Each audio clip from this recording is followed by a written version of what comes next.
So hi folks, welcome back to the channel. In this video we have the new Vaonis Vespera II and the famous ZWO Seestar S50 smart telescopes. And I'm going to use both telescopes to take a look at the sun, the moon, look at Jupiter and do some deep sky astrophotography. And of course I'm going to compare both these telescopes on ease of use and image quality. So without further ado, let's get into this video.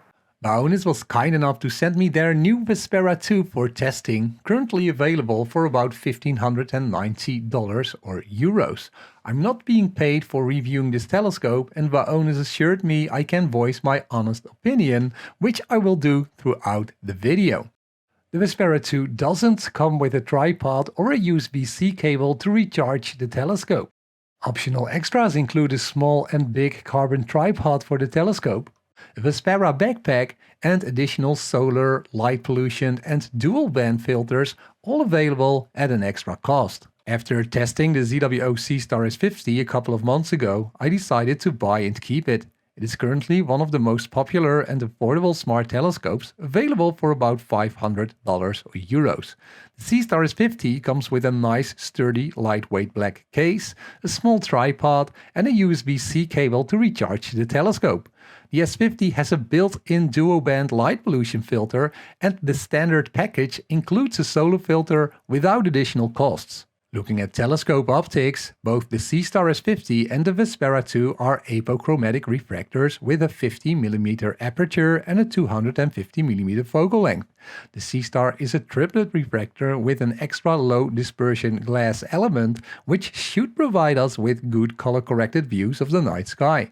The Vaonis Vespera II is a quadruplet apochromatic refractor telescope with a high-quality FPL52 low dispersion glass element, which should provide us with an excellent colorful view of the night sky. The biggest difference between the two telescopes is the camera sensor.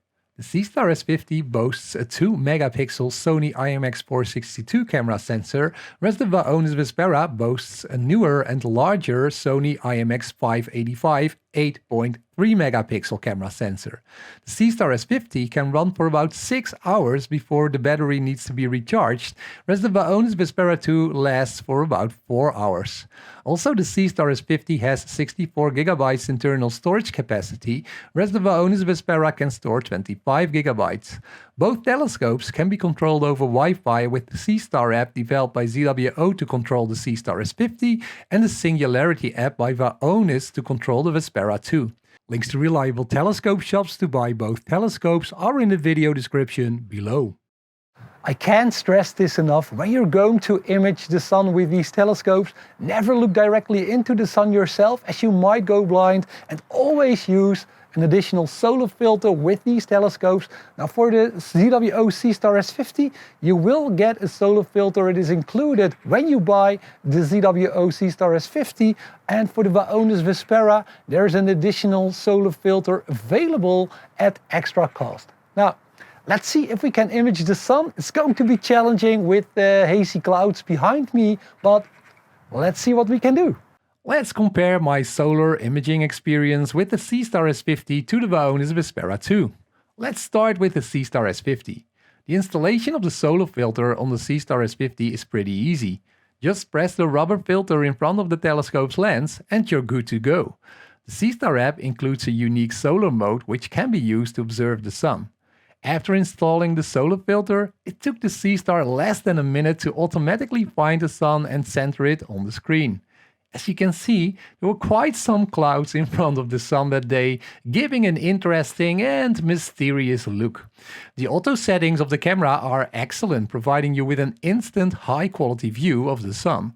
The most recent update of the Seestar app includes an auto track button that will keep the sun in the center of your screen, and the latest version of the Seestar app also includes a 4x digital zoom, which I used to check out the largest sunspot that day.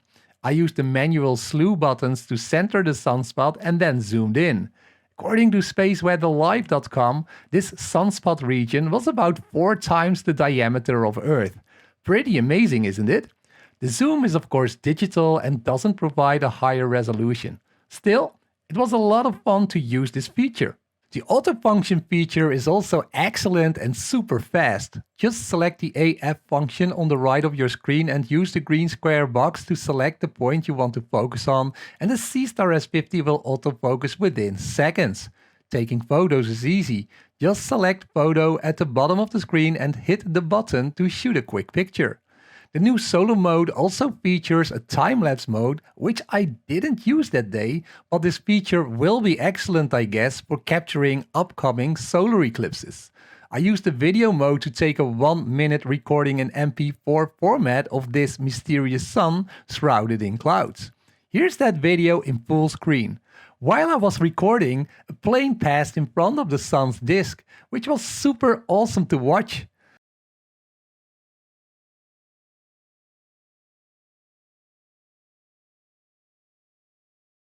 I decided to take another video using the 16-bit AVI RAW format video by clicking on the RAW button and pressing record. This 16-bit RAW video takes up about 1.4 gigabytes for every minute of recording, and this is excellent for people like me who love using post-processing tools on a computer to enhance the image of the sun. Let's move on to the Vespera II. I used the special solar mode in the Singularity app to watch the sun. Before observation, make sure your tripod is level, the Vaonis Vespera II is facing the sun, and you've installed the solar filter. The Vespera II has a nice click system in front of the telescope's lens to install filters, which felt a bit more secure as compared to using that rubber solar filter ring with the Seestar S50. It took the Vespera II about 4 minutes to find and autofocus on the sun, which is a bit slower than the Seestar S50. The Singularity app does display all kinds of interesting facts about the sun while you're waiting for that live view.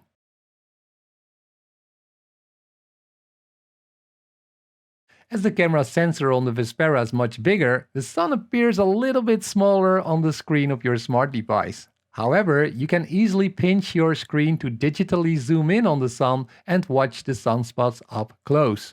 Also, the app has an interesting solar system feature to see how large the sun would be when viewed from different planets in our solar system.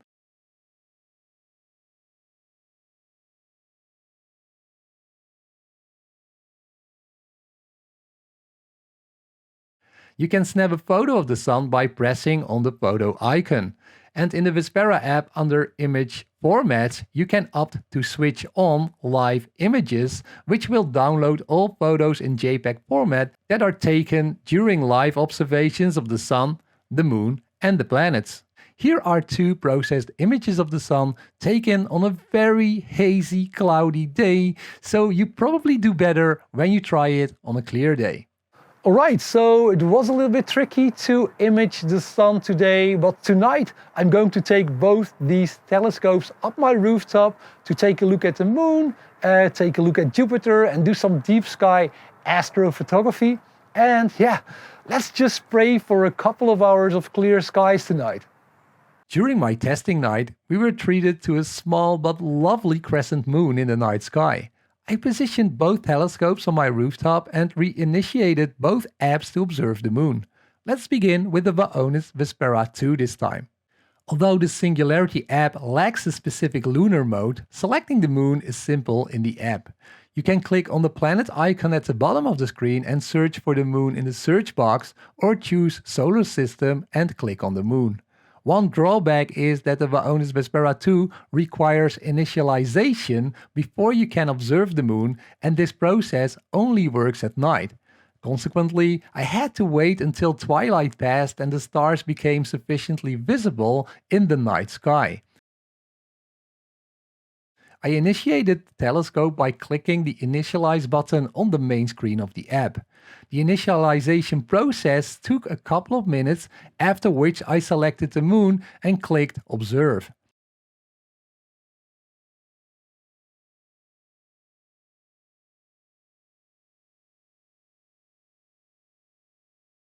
After about 2 minutes, the app provided a delightful view of the moon.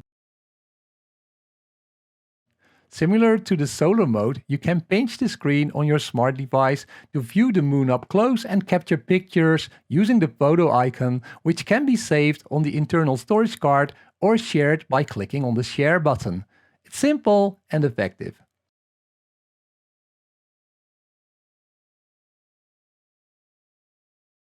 Turning to the Seestar S50, the app does include a specific lunar mode. A major advantage is that the lunar mode can be used during twilight and even during the day to observe the moon. Simply point the Seestar S50 at the moon, level the mount, and the telescope will attempt to find and start tracking the moon like the solo mode. During this session, it took the Seestar S50 about 1.5 minutes to locate the moon in the evening sky. The auto settings produced an overexposed live view of the crescent moon, which was actually intriguing as it also displayed an underexposed view of the dark part of the moon. You can easily adjust the exposure settings by clicking on the plus-minus icon to the lower right of the screen.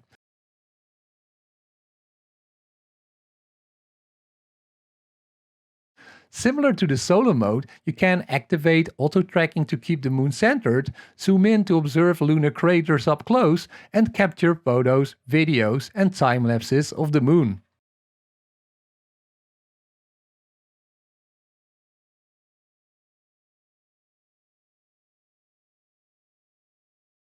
Here are my pictures of the crescent moon from both telescopes. Which picture do you like best, the Seestar or the Vaonis Vespera II?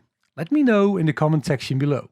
After gazing at the moon, I decided to aim both telescopes at the fabulous Orion Nebula, also known as M42, one of the largest stellar nurseries in the winter sky.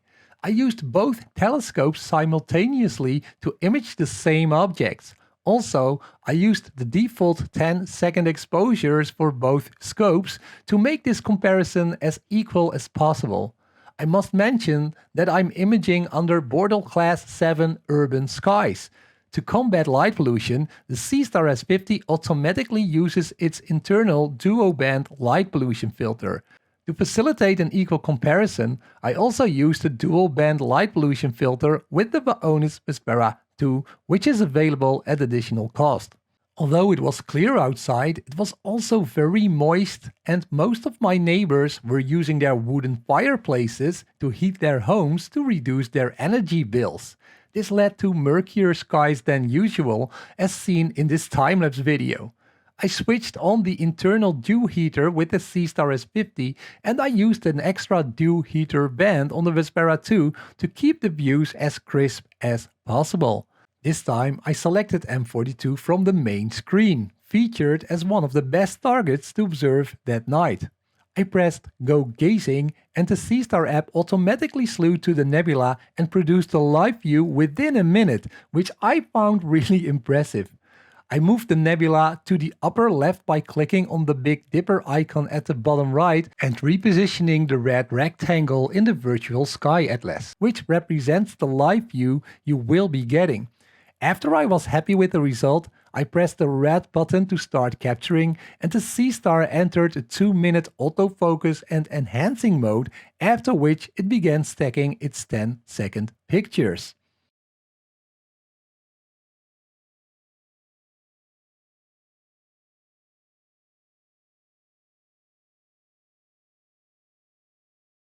As the telescope was still initialized after observing the moon, I simply selected the Orion Nebula and clicked on the Observe button. The Vespera II automatically flew to the target and started tracking and autofocusing. After about 2 minutes, the Orion Nebula appeared on my screen and the Vespera II automatically started stacking 10-second pictures.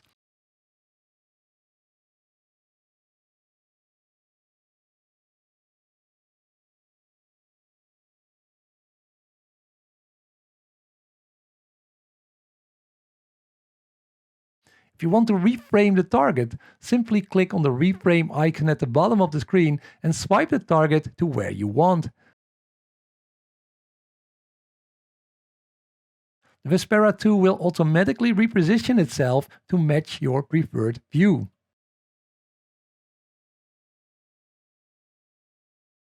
With both telescopes at the same time, I tracked the Orion Nebula for about 1 hour before stopping both observations. With the Vespera II, you have the option to save your individual images in FITS format, as well as the progressively stacked pictures in JPEG format. Enabling TIFF images will save a high-quality stacked TIFF file at the end of each observation session, which can be processed further. I especially like the stacked JPEG pictures, as it allows you to create an awesome movie of the actual stacking process like this.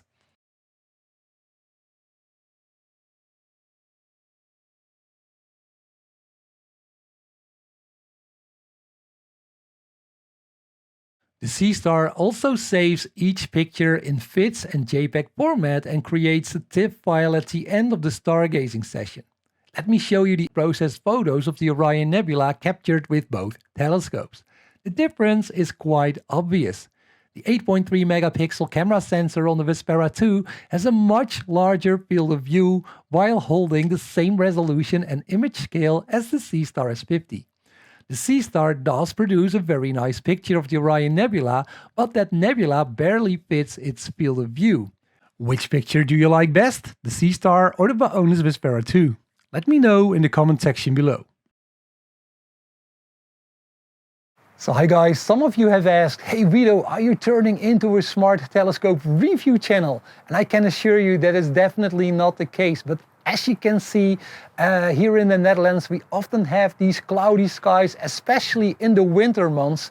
And I need at least one full clear night to do some advanced astrophotography, to spend a couple of hours on a deep sky object to get a good quality picture. And when this is not the case, these smart telescopes are excellent for me because I'm able to set them up in a couple of minutes and I can enjoy the night sky for 1, 2 or maybe 3 hours. Then the clouds roll back in, but at least I got a glimpse of the night sky. I really enjoy using these smart telescopes when I don't have a full night of clear skies. So that's it, and let's continue with the video. Let's move on to my second target attempt at night, which is the Rosette Nebula.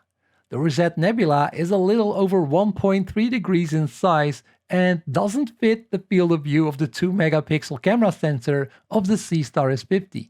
So I decided to aim at half the nebula, which contains some very interesting dark structures. After setting up the Seestar S50, I was super eager to set up the Vaonis Vespera II because I already knew from testing the classic version of the Vespera a couple of months ago that Vaonis smart telescopes come with a very special trick: mosaic mode, also referred to as covalence. This mode enables you to shoot a panorama picture of the night sky. When selecting a target and choosing mosaic, you will be presented with a picture of the target you want to image and a rectangle. You can then rotate, enlarge and reduce that rectangle by using your fingers to pinch and rotate, and use one finger to move the rectangle to the target you want to capture.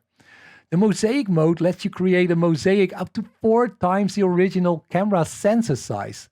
It does take over an hour or two to image the targets, as the Vaonis Vespera II will separately photograph different parts of the mosaic with its camera sensor and integrate it into a panorama picture.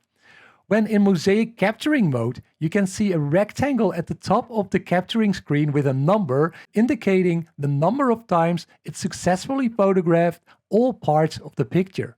I had a couple of challenges when capturing the panorama picture of the Rosette Nebula with the Vaonis Vespera II. First, the Vespera II was running out of battery, as the Vespera II's battery only lasted for about 4 hours. So I took my portable power station and a USB-C cable to recharge the Vespera II while imaging. And that worked great. Just when I thought I'd solved all the challenges, the Vespera II indicated that it was running out of storage space. The total storage space is about 25 gigabytes on the Vespera II, and you quickly run out of space when using it in mosaic mode. So after 1 hour and 20 minutes, I had to cancel the panorama picture on the Vespera II, and I also decided to end the capturing session with the Seestar S50. Here are the 2 pictures of the Rosette Nebula captured with that Seestar S50 and the Vaonis Vespera II. Which picture do you like best, the Seestar or the Vaonis Vespera II? Let me know in the comment section below. Finally, I do find it important to remind you that both these telescopes are not great for planetary imaging. The planetary mode on the Seestar does enable you to play around with the exposure settings so you can expose the 4 Galilean moons around Jupiter when increasing the exposure time, and you can zoom in and decrease the exposure time to see the 2 major cloud bands of Jupiter. However, the target remains very small on your screen. Don't expect any Hubble or James Webb pictures here. The same is true for the Vespera II. Jupiter appeared as a tiny dot in the field of view. You'll need a much bigger telescope with a longer focal length to capture the planets. Just before giving you my final thoughts with the pros and cons for each of these 2 telescopes, let me just ask you that if you like the video, please like and subscribe to my astrophotography channel. It really helps me to keep my channel going, so thanks a lot, and let me give you that overview. Both telescopes have their pros and cons when comparing them. I personally love using the solar and lunar modes in the Seestar app to capture the sun and the moon. The Seestar is very fast in finding both objects, and you can capture the moon during day and night. The Singularity app of the Vaonis Vespera II has a specific solar mode but lacks a special lunar mode. This means in practice that you have to wait until the stars are visible and initialize the telescope before you're able to watch the moon. Also, it takes the Vespera about 2 minutes to autofocus on the moon, whereas the Seestar S50 can refocus on the moon or the sun in a couple of seconds.